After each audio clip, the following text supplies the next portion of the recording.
I click the links to join the channel here over at Subscribestar. So, creator of HBO's The Sopranos says America is dumb and getting dumber, and there's a little political correctness that's going into that, which is Hollywood painting themselves in a corner, and I don't see a way for them to escape. Not that they want to, they don't want to.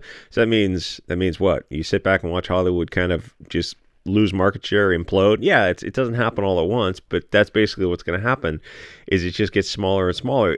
Like traveling vaudeville was a thing at one time.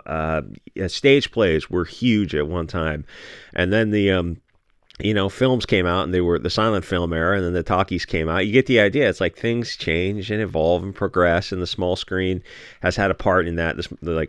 People watching stuff at home on cell phones and tablets, but also the PC aspect of it has come along, and I don't think that's going to be defeated by the mainstream because they don't want to. It's like it's a religion to them. But also that means is as they lose market share, guess who picks it up? Assholes like you and me. So low IQ SJWs killed Hollywood. Good. It needs to die. The Sopranos was a show from '99, back in the days of Sex and the City energy. I think those were on at the same time. Those were just huge shows, which just look like silly nonsense to me, because if it's on TV, if it's in the mainstream, then it's approved by the puppet masters, and it sucks balls. It's just different levels of ball sucking. So this guy is right about how dumber the new stuff is, because the average IQ of America is getting lower every year, but he's only at stage 1 of the rabbit hole. He's looking around and noticing the globalist cancer on TV, and it absolutely is. But his show was also the same cancer for the time. There's nothing in the mainstream that is not fodder for the cattle debt slaves. All that stuff, that switchover happened in about 1963. Sopranos, Sex with Bewitched and I Dream of Jeannie, where they went from a patriarchal structured, kind of a nationalist Christian-based family to starting to destroy and undermine and be subversive, and that happened. There's a theory on it that happened in 1963 with that giving women power in the witchcraft movie, and it starts so slowly and subtly at first, but it's like, yeah, over the course of 60 years, that's how it starts. You have to boil the frog slowly, and you can go back and go back and watch I Dream of Jeannie and Bewitched, how they slowly lampoon the male to make him a comedy figure. And now you see it in commercials all the time where as long as they're of European descent, preferably Western, they can be portrayed as borderline developmentally disabled, and every pox person around them is a super genius. That's really weird, because Europe was created by Europeans, and most of the advancements you have today are created by English or French, or that triangle of innovation. It's like, yeah, well, it's istophobic to point that out. Anyway, so stuff like Sopranos and Sex and the City and everything else is all safe and approved. Only one show that I'm aware of has occasionally broken out of the Matrix, and that is South Park, which had some balls, but it hasn't done that in years. So, now they're probably just playing it safe as they get older, just cashing those checks, which is, that's like they're already set. The movies, the South Park's been on for over 20 years. It's like now's the time to go out with a bang, like really, really go there like they used to. But that's the only show. All the other shows, like even It's Always Sunny in Philadelphia, people like the first 9 and about the first 9 episodes before they started getting woke to get with the times. But even the first 9 episodes, they were pseudo woke. They were always going after safe targets where they were the butt of the joke. Mostly, every once in a while, they had a little bit of spice to them, but it was still just politically correct. It's just a little bit more subversive politically correct. And the show wasn't that funny. It's just that everything else around it at that time to current to now is crap. So it's like, yeah, relatively, it's relatively funny. Anyway, so he's mentioning the short attention span of the lower IQ, younger Americans, and the political correctness that is demanded by the mainstream lizards who are pulling the strings. Occasionally, I will surf online to watch some of what the top-rated shows are. It's actually hard to get through a 24-minute episode of your standard global homogenization lizard media. It's dumb, and if you're watching it, you should be ashamed of yourself. Or if you have to have your mental soy slop, there's no need to pay for it. The counterpoint to this is the mainstream is losing market share simply because of assholes like me and you.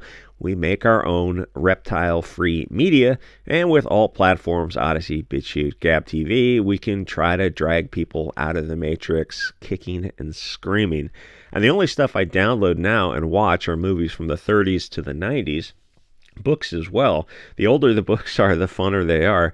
And you can get a Project Gutenberg, and you can get enough to last the rest of your life. If you watch a film from the 50s and you compare it to something now, it's night and day. Frankly, it's embarrassing to look at what the mainstream stuff is. And even in like the course of 10 years, movies have gotten dumber and dumber. That's how fast the country is degrading. Even middle of the road stuff back in the day is a work of art in comparison to something today.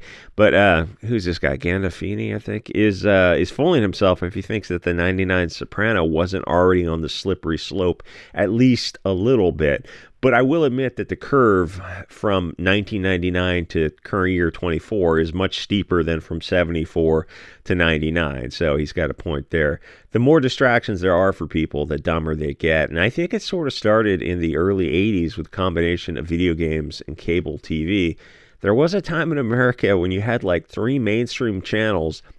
And we didn't live out in the sticks either. We lived outside a city, but it wasn't like we weren't out in the boonies. And there were still like three mainstream channels and then 3 local channels. And they were all crap, at least for kids. So people read books and they got together IRL. Humans used to drive to be with each other, long drives in station wagons. And that was just, you had the books and you read, you'd read in the back of the station wagon. Because station wagons were cool. It's kind of nice to see them making a comeback. And the adults would get together and they'd drink coffee and have cookies and they'd talk for hours and the kids would play or read books while the adults got together. And that was a common thing to visit family. Kids used to go outside all day and play in the hills. Then video games came and they sat inside and just got fatter and fatter. And that came about it came somewhere in the 80s as the Atari 2600 made its way and then later improvements to it.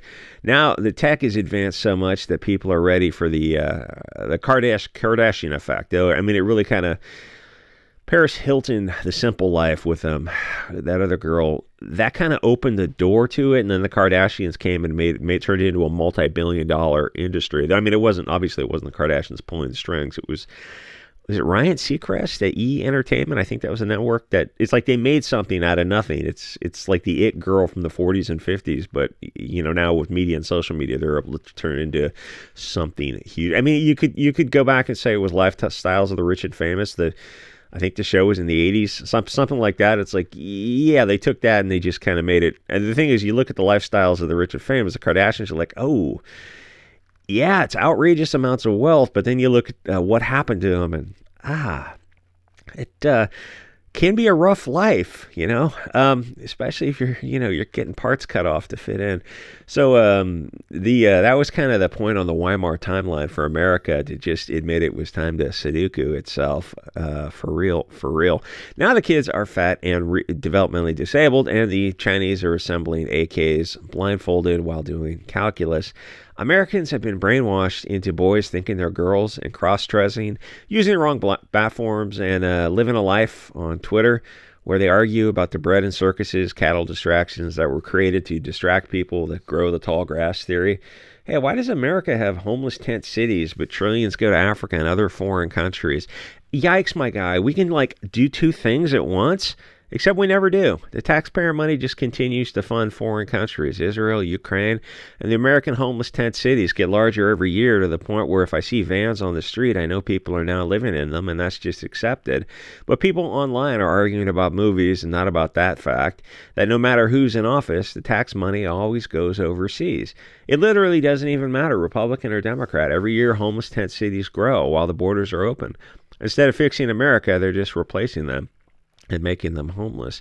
At least it's not like Canada with the medical assistance in dying when they're actually just killing the elderly, the poor, the homeless, the mentally ill, including the young mentally ill. They just passed a law so teenagers can now be put to death if they're depressed. Instead of just improving society, they just turn out they're killing them and replacing them. It's like it's not a country anymore. It's just an economic zone to fund NGOs. Sort of weird that not more people discuss this.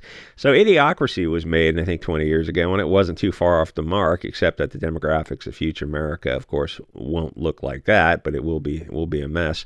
How far we are from shows where people just laugh at people being injured. You can look at where we are now and just extrapolate to the future and go, it's very, very close. And the other thing I was thinking of is it's going to be a few years, and eventually there's just going to be hardcore prawn in films. They're just gonna slowly start normalizing that as well, and then some other things. Eventually we'll pick up our torches and pitchforks. We can't let them abuse children. It's like they're already doing it now. If we didn't do anything, Fed says what? Yeah, that's the problem. It's like whenever people try to peacefully assemble and protest, the right wing is the first to call out the right wing. If the right wing does anything, if you're a millimeter to the right on the right wing spectrum, the people a millimeter to the left will call you out as Islamophobic and virtue signal, because the left wing sets the rules, and that middle of the political bell curve MAGA crowd is playing by the rules of the left. They don't realize it's like you're gonna lose because you're still going left. Like you're not actually conserving anything. Charlie Kirk, how is anal sex a conservative value? It's like, that's a good question. That someone should ask that. And I'm not saying I have a problem with that community, but it is a fair question. It's like if you can't answer questions, and you have no business being up on stage, right? Jordan Peterson, I love the way of the world. What a great, and he's on Twitter now too, and Gab. Anyway, the future is going to be some combination of Idiocracy, Blade Runner, and The Running Man, except mostly not people who look like you and I. The other issue is I just saw a little bit of Blade Runner on Crack Galactica's channel on Odyssey, and it's like very Asian themed, and that's not what the West is going to look like. So the other issue is PC. The puppet masters have said that the only people you can direct hate at are, of course, blonde-haired, blue-eyed people, especially Christians. So the shows are predictable and mostly just anti-white hatred, which causes the audience to slowly dip out, which is what you're seeing with Hollywood now, where everything is woke feminist cancer, and that's not going to change. That's the path of the mainstream, which is great because it's allowing an alternative media to flourish, us, because the mainstream is just straight bullshit propaganda. And there's more to it than that, but I guess I'll put the other stuff on Odyssey and Subscribestar about the future idiocracy of America. But basically, they want a low IQ TikTok, Twitter addicted populace who were taught what to believe and not how to think for themselves. That's why the schools are not schools, or indoctrination centers where rainbow flags and BLM flags. And you go, oh, hey, can we put a a Satire flag up there for the European people, or a White Lives Matter flag, or something like that, or a Straight Lives Matter, something like that, something to troll them a little bit, but those are sincerely held beliefs. And the teachers look at you like you're crazy. It's like, no, we're not teaching you. Yeah, I don't agree with that. I think this is all just the globalist machinations from the puppet masters. Can we discuss that? If I was a kid in school, I'd be such a shitlord. I was a little bit of a shitlord for my time, but I mean, the kids are obviously brainwashed into what to think.